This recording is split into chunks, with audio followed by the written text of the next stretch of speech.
Today, we're going to continue our hypothetical TV adaptation for the Dresden Files. We're on to season 5, and this is the one that I'm honestly most excited about, which surprised me. The Belated Binge Podcast. Hi, and welcome to Belated Binge. I'm Zach, former radio host and lifelong sports fan discovering the magic of urban fantasy. Spoiler warning today for all things the Dresden Files through Battleground. Please subscribe if you are watching this on YouTube. As you know, we are working our way through a hypothetical TV adaptation for the Dresden Files based off of the rumors that are out there that Jim Butcher, the author of the series, is in deep conversations and negotiations for a revitalized adaptation attempt of the Dresden Files.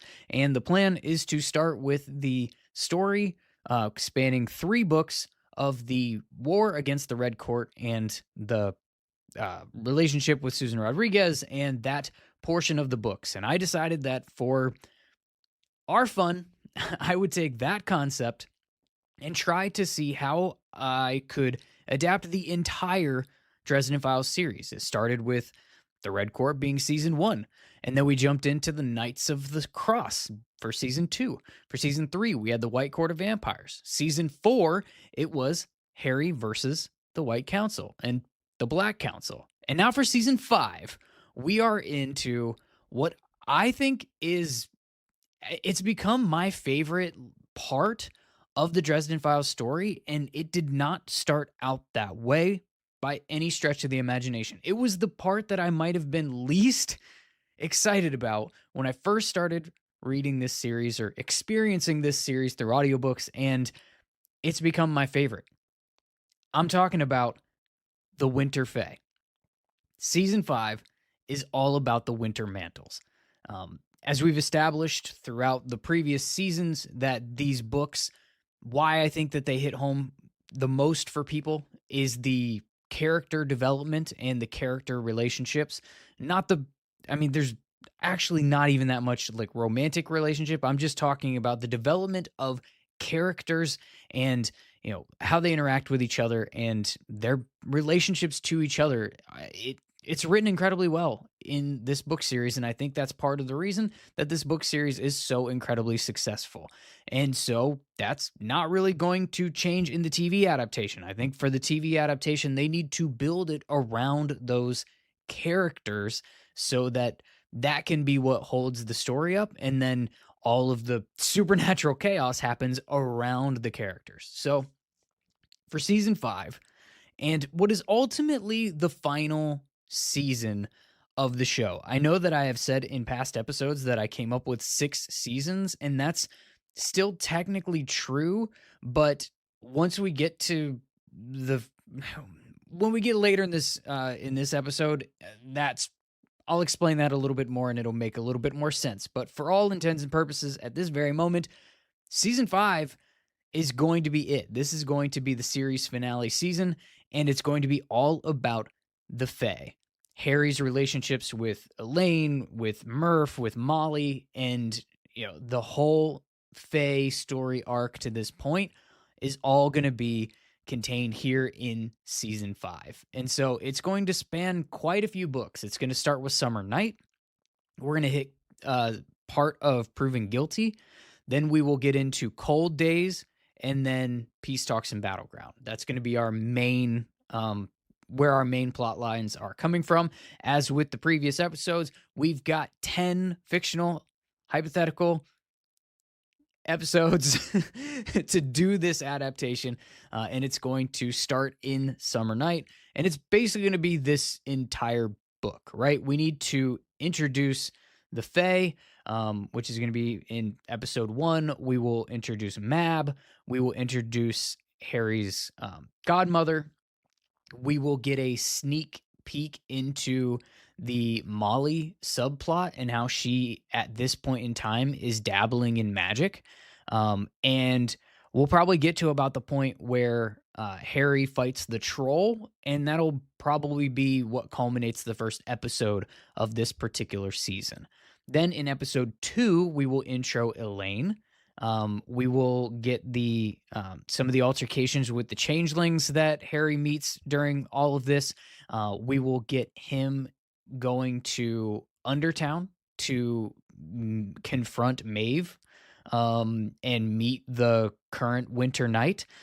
We will get to the part where he finds Elaine just completely wrecked in his car, and he will get her to the I can't remember exactly what they did. So it was at like the top of a hotel, but I don't like Summer had did they had they like commandeered the top of the building or had they turned it into some kind of like portal to like however that worked. We're going to get Elaine there and we're going to introduce the Summer Lady. And that is going to be episode 2. So I think that we're kind of churning right through that particular book, and then in the third episode of the season, we're going to get the final battle um, from that book from Summer Night, where we have to we've got to go through a lot of stuff, to be honest with you. We've got to get through kind of like see where Elaine's loyalties are going to be. She has to sort of turn on Harry, but also give him a breadcrumb so that he can survive. Uh, we have to get basically to the point where Harry kills the Summer Lady, and Lily has to become the new Summer Lady, and Fix has to become the new Summer Knight, and we'll have all of that happening in that particular episode. So we've really got like we only have 10 episodes, and by episode 3, we've had a major battle, and we've had a major like changing of the guards and a major shift in the world of the Fae in the Summer Court, and we've got a probably very pissed off Titania at Harry at the end of just the third episode. So then we are going to head into episode 4, obviously, because that's how numbers work and that's how counting goes. And it's going to come from Proven Guilty. And this is going to be the whole Mollie plotline from Proven Guilty. We would have set up in the like first episode that Mollie is essentially dabbling in magic. Like we can't um I've mentioned this in all of the episodes up to this point because of the way that they've talked about doing the Red Court and having that be like a self-contained story that covers and spans multiple books that are several books apart. In order to do that story, we have to kind of continue that formula for these other stories to be self-contained, and that means a lot of jumping around in the book timeline. And so the way that we're kind of getting through that is we're just kind of altering the timing of how certain characters are introduced and when. And this is kind of we've seen in previous seasons Mollie growing up as a kid. So we have a level of familiarity with her, but it's not until this season that we see her start to I guess grow up and be doing magic.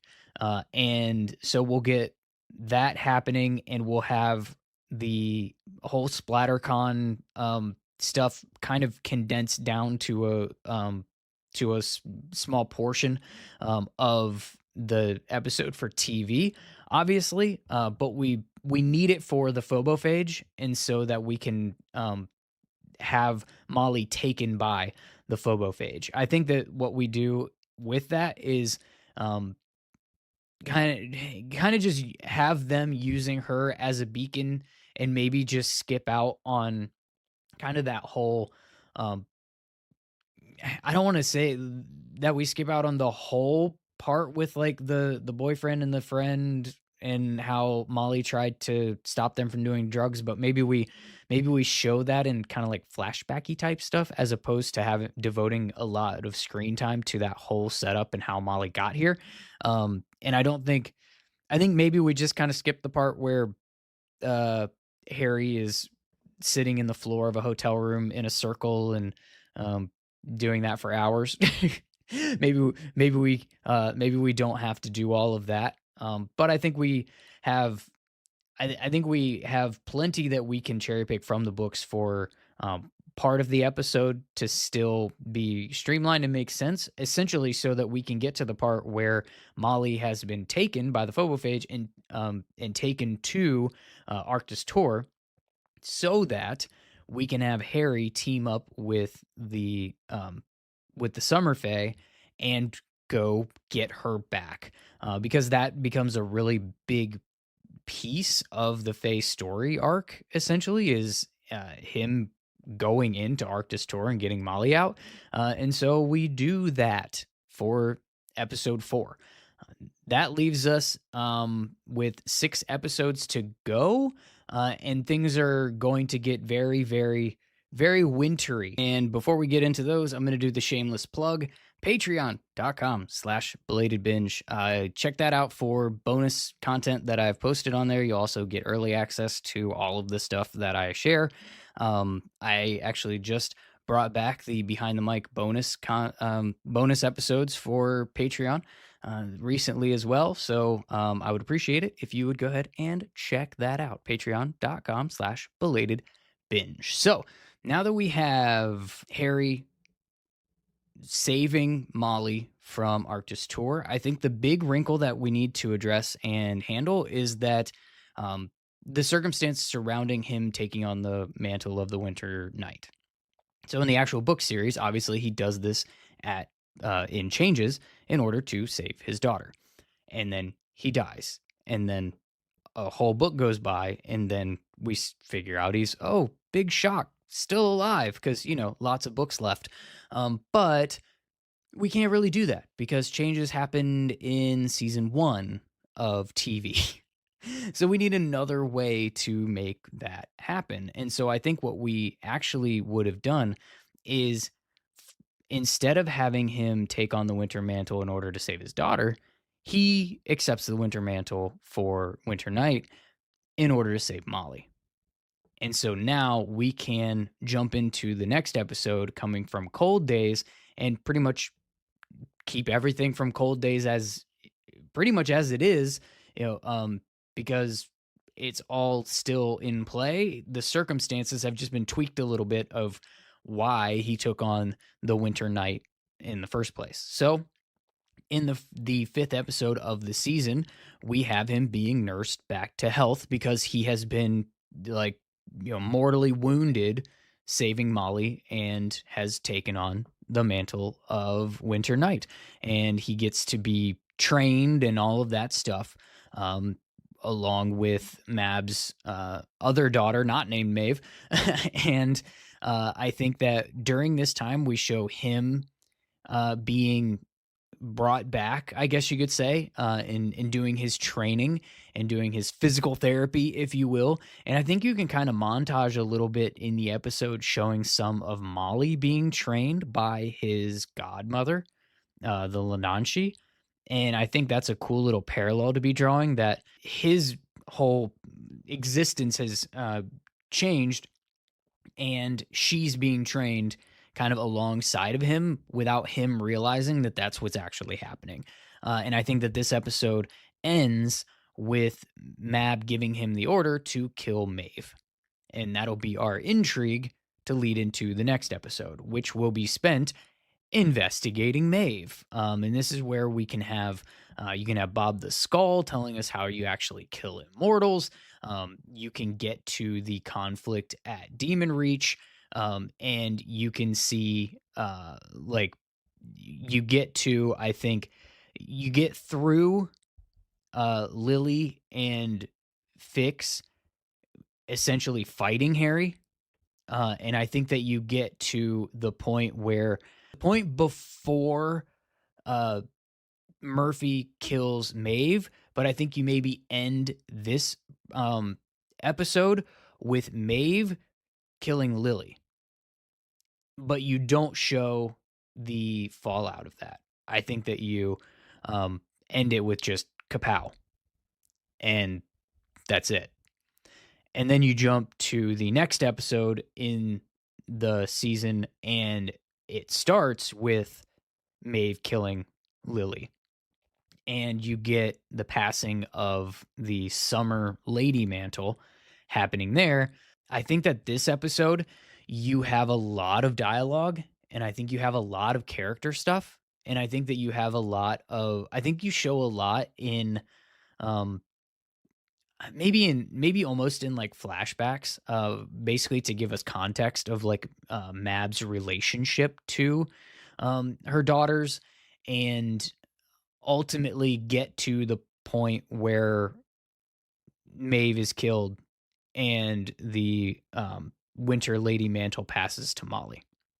And so if you don't think that that's enough, confrontation, if you don't think that's enough, fighting essentially, then maybe you adjust the where the previous episode ends, to be a little further ahead so that you can jump in to some conflict before you get to, the passing of the lady mantles, if you will. I don't have a super strong opinion as to exactly where that happens, but essentially you've broken the Battle of Demon Reach ending of the book Cold Days into 2 TV episodes, and you culminate it with the, Lady Mantles being passed and the 2, Lady Fae being killed. And that gets you into, the what's going to come from Peace Talks and Battleground, and we've got 3 episodes left in the season to do it with, and this is going to be a slight shift, like we've had to do in previous episodes where, because Peace Talks and Battleground, it's like everybody from all of the different factions coming together into one hodgepodge of chaos. We've had to just kind of adjust what how that is set up for each of the standalone conflicts, if you will.